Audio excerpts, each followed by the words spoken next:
morning. Good morning. My name is Lynn Burke, and 20 years ago, I was in prison. I served 2 years in the North Carolina Correctional Center for Women for a nonviolent crime. I'm a mother. I have 4 children, and when I got out of prison, I had to figure out a way to raise them. I was lucky. When I got home, most parents don't get their children back, especially mothers, once they ever get into the system. But my kids were at home with their father, and I was able to get home, get my place in the housing project, because they didn't know that I had been to prison. I was gone for 22 months. They didn't know I was gone, so I was able to step back into my life where most people don't get that opportunity when they get home. I raised my 4 children. It was very hard for me to get a job, like we were just talking about. Every time I went somewhere to put in an application, I got denied, so I would lie sometimes to try to get a job, just so I could work for a little bit of time until they found out. But I raised all 4 of my children. All 4 of my kids have never been in trouble before. All 4 of them graduated from college. My son was an Iraq war veteran and is now a Raleigh police officer. I went back to school in 2003, and I just graduated from North Carolina Central University School of Law. And I totally didn't have the support system that most people desperately need when they get out. I think it's real important for people to understand that even though I have my Juris Doctorate, after I graduated last summer and I was studying for the bar, I was trying to find a job, a part-time job. You know, I went to Food Line, went to a couple other places that I probably won't mention. I never got a call. I got a doctorate, okay? And I wasn't qualified to bag groceries because I had a felony on my record. So I just want to let you know that it's very important that we do these things to try to help these people get their lives back together.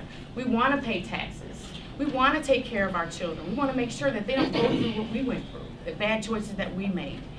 People are leaving that out a lot. They don't understand how affected our children are from these things that happen to us, and how it keeps the cycle going when they think it's normal that their parents been to prison, that, oh, well, I guess it's okay to go. No, it's not. Okay? And I also want to let the other people know that think that because we've been in trouble a long time ago that maybe we deserve some of this. But I want to let you know that even though, you know, that we made a mistake, that we're sorry. Okay? We're sorry for what we did. We'll always punish ourselves for the rest of our lives, what we did to our families and what we did to our kids. But all we want to do is be tax-paying citizens that can contribute to society, to try to make things better, and to try to help people from making the mistakes that we did. So I really appreciate everybody for coming today. Thank you for allowing me to say that.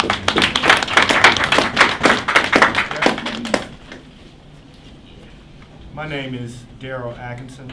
I'm an attorney that practices in the Triangle area. I'm a member of the North Carolina Second Chance Alliance.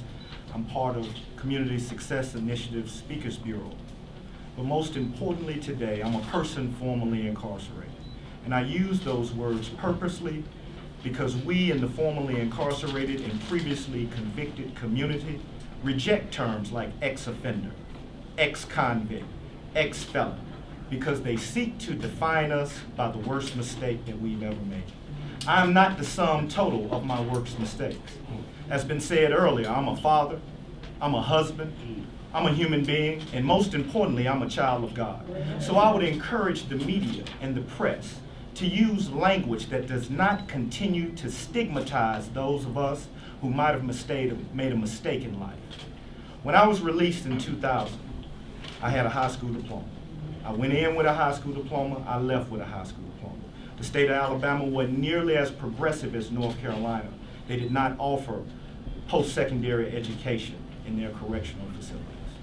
Since my release, I've been able to get my associate's degree, my bachelor's degree, my JD.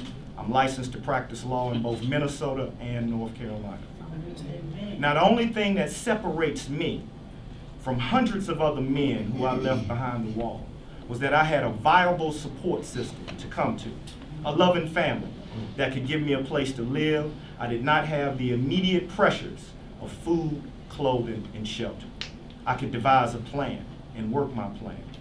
Not everyone is going to have that kind of family or community to return to, but that's why we're here today, to create these kind of artificial support systems through the laws, the policies, and the programs that we choose to fund so we can have more success stories. See, I don't have any illusions of grandeur, that I'm somehow unique. I think there could be more Daryl Atkinsons walking around if they just had a chance. So I'm so encouraged today to see all of you here to promote second chances so we can have more success stories. Thank you for letting me share. Wonderful.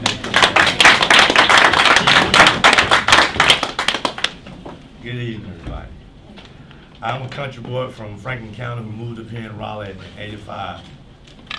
My first charge, the judge told me, why you wait so late to get in trouble? I was 38 when I was incarcerated. From that time up to '97, I did a bid.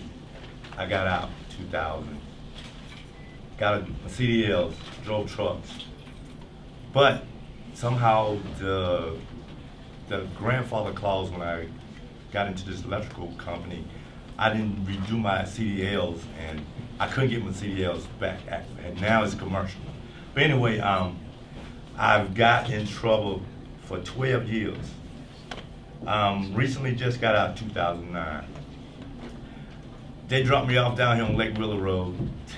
And so I guess in words, terms, make it. You know, this is on you now. You back out of prison. I had nowhere to go, so the healing place was a resort. But they asked me what was my drug of choice. But I'm a criminal, you know, and I'm like, he said, well, you're not supposed to be here. Go to South Wilmington Street.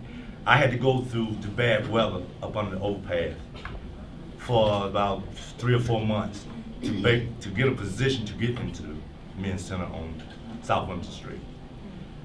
I heard about this street entry program and Dennis Gaddy and a lady named Miss Veronica. And I was like, I'm gonna go, you know, because it was just, I'm out, you know, I'm out and about, got nowhere to go. So I came and sit, and I sat down and I listened, I watched, I looked. I said, they don't have my problem. They can't do nothing for me. You know, that was my attitude right there. But when I got up and spoke, I said, well, I did a little time, and you know, and I regretted it, you know, and I want to get back my life. And I like someday start my own art design. Someone heard that who works for that program. This is my design. This is my design. No commercial. I'm not doing a commercial here for CSI. But I give God the glory. My father, I buried him in February this year. If he was living, that's who I was trying to let him know that I'm a person, I'm a good person, that I can be somebody. A family of 14, and I'm gonna be the one who gonna be somebody.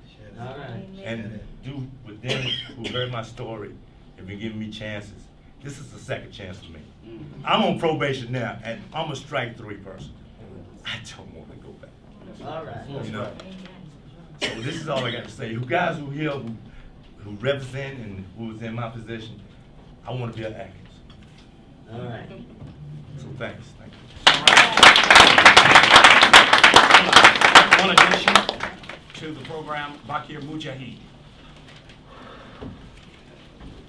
Good afternoon. Good afternoon. My name is Bakir Mujahid, and being up here, as you know, I'm an ex-offender as well.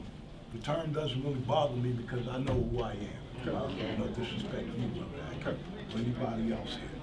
I needed a second chance since I was 11 years old. And I'm 48. I just celebrated my 48th birthday. And out of that, about 23 have been spent in the penitentiary system in New York State and the last here in North Carolina. What kept me in the system so long is that nobody in position with the ability to make the change really put the effort to reach out to guys like us up here and the women that are up here. So by the time I really did the initial drive, I felt the do right getting out. It got exhausted. It got taxed by doors being slammed in my face. This is not an unfamiliar story. I'm just reiterating on what everybody else up here said and what the media probably heard or known.